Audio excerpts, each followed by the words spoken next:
I really think that we've just been able to encapsulate the amount of difference in not only in.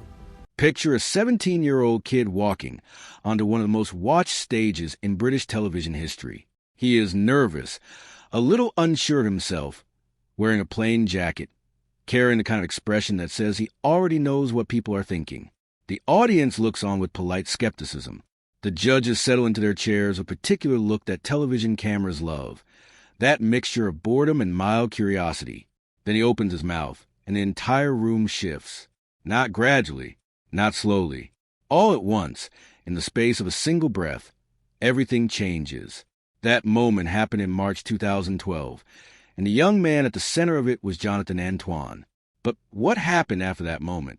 What happened when the cameras stopped rolling, when the show moved on, and when the world that had just discovered him began to ask what he was actually made of? The real story of Jonathan Antoine is not the one that played out on screen. It is far more layered, far more human, and honestly far more remarkable than most people know. Jonathan Antoine was born on the 13th of January, 1995, in Hainault, Essex. He grew up in a household with his father, John, a police inspector, his mother, Tracy, and an older sister, also named Charlotte. From the outside, it might look like a perfectly ordinary upbringing in an ordinary Essex town. But Jonathan's childhood was anything but easy. Long before any television audition, before any record deal or standing ovation, he was simply a boy who did not fit in. He was bullied, persistently and relentlessly, from a very young age. The kind of bullying that does not just bruise, it burrows, it shapes the way you see yourself. It becomes a kind of background noise that follows you everywhere. And for Jonathan, that noise started before he had the language to even describe what was happening to him. Food became a refuge during those years. It was something he had spoken about candidly in interviews over the course of his career. That relationship between emotional pain and eating, the way comfort can become a crutch before you even realize it is happening. But alongside food, there was music. And music, as it turned out, was going to be something very different entirely. At 11 years old, Jonathan enrolled at West Hatch High School in Chigwell, where he met singing coach Jenny Ewington and head of music Jeanette Brown. He has said, he simply took to singing lessons, describing them as nurturing a way that little else in his life had been at that point. Brown later recalled watching the transformation in him, saying that students began to talk about him in the corridors, not because of anything unkind, but because they recognized something extraordinary. They would say he was the boy with the incredible voice. For a teenager who had spent years being defined by the worst things people said about him, that shift must have felt enormous. He threw himself into music with the kind of commitment that only comes from someone who has found the one thing that makes sense of everything else. He auditioned for music conservatories in London and was accepted. He performed at festivals and earned remarkable scores. And it was at West Hatch that he met Charlotte Jaconelli, a fellow student who shared his passion for singing. The two of them actually sang the prayer together at their music teacher, Jeanette Brown's wedding in 2011, and it was around that time that the duo began to take shape. What started as a school friendship, a shared performance, a wedding song, which soon becomes something neither of them could have predicted. In 2012, an audition video was submitted to Britain's Got Talent. Jonathan and Charlotte performed together in the series 6 auditions held in London, which was broadcast on the 24th of March 2012. They walked out as Jonathan and Charlotte, two teenagers from Essex, one 17, one 16, dressed the way teenagers dress, carrying none of the polish that talent show audiences had come to expect.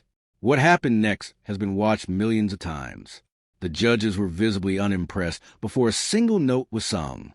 Simon Cowell's reaction in those first few seconds has become almost as famous as the performance itself. The raised eyebrow, the barely concealed doubt, and then Jonathan began to sing. The piece was the prayer, the Andrew Bocelli and Celine Dion duet that requires a voice of rare substance to carry. Jonathan's voice carried it, more than carried it. It filled the room in a way that stopped people mid-breath. Cowell, who had looked so dismissive moments before, compared Jonathan to the opera legend Luciano Pavarotti. That is not a comparison anyone makes lightly. Pavarotti is not a reference point you reach for unless something genuinely extraordinary has just happened in front of you. The clip went viral almost immediately. Within days, Jonathan Antoine was not just a kid from Hainaut. He was an international talking point. News outlets across the world picked up the story. The boy who'd been overlooked, mocked, quietly endured. Suddenly the entire world was paying attention. The duo advanced through the competition, singing Caruso in the semifinals on the 7th of May, and then returning to the finals on the 12th of May with another performance of The Prayer that earned another standing ovation. Everyone watching assumed they were going to win. They did not. They came second to Ashley Butler and her dog Pudsey, a dancing dog act that had charmed the nation in a completely different way. Jonathan has spoken about that moment. The feeling of it, the strange sinking sensation of coming so close and falling just short on the biggest stage he had ever stood on. He did not cry publicly. He held himself together. But the feeling was real. Here is the thing, though. Coming second on Britain's Got Talent in 2012 did not mean failure. After the finale, Simon Cowell moved quickly, and by the following day it was confirmed that Jonathan and Charlotte had signed a recording contract with Psycho, his record label. The music industry does not always wait for the winners. They debut with their album Together in September 2012, followed by Perhaps Love in August 2013. The album sold well. They toured. They appeared on television. They had fans, a devoted, enthusiastic fan base who called themselves the Fantoins. And for a period, everything seemed to be working out in the most fairy tale way imaginable. But something was shifting underneath the surface. Jonathan wanted classical opera. Charlotte was drawn toward musical theater. Neither ambition was wrong. They were simply pulling in different directions. And when you are teenagers who have been thrust into the public eye together, those differences become harder to navigate without the whole world watching. Come February 2014, they pursued solo careers after receiving individual offers from Sony Classical. The partnership was over. Fans were devastated. Some headlines tried to suggest there was drama or bad feeling behind the decision. But Jonathan has always been thoughtful when he talks about it. He has said that Charlotte was a person who gave him enough confidence to walk onto that BGT stage, and that what they created together was beautiful. But he has also said clearly that neither of them were really ensemble artists at heart. They both loved performing solo, and that the duo had run its natural course. The split was not a failure. It was an ending that made room for something new. Jonathan's debut solo album, Tenore, was released in October 2014, and it showcases growth and the hard work he had put into developing his voice. The album topped the UK classical charts, and the classical music world took notice. He was no longer half of a duo from a talent show. He was a solo tenor with a genuine career. In 2016 came his second album, Believe, which was one of the early examples of Jonathan experimenting with bringing modern classics into his classical repertoire. And in 2020, he released Going the Distance, recorded with the Royal Philharmonic Orchestra, which became his first U.S. television special when it aired on PBS in America. That album included his first recorded performance of Nessun Dorma, the Puccini aria that is considered one of the most demanding pieces a tenor can attempt. He performed it. He recorded it. He owned it. Through all of this, however, Jonathan was dealing privately with things that his concerts and album covers did not show. Around the time of his Britain's Got Talent debut, he was diagnosed with acute depression. The condition was severe enough that it affected his ability to perform.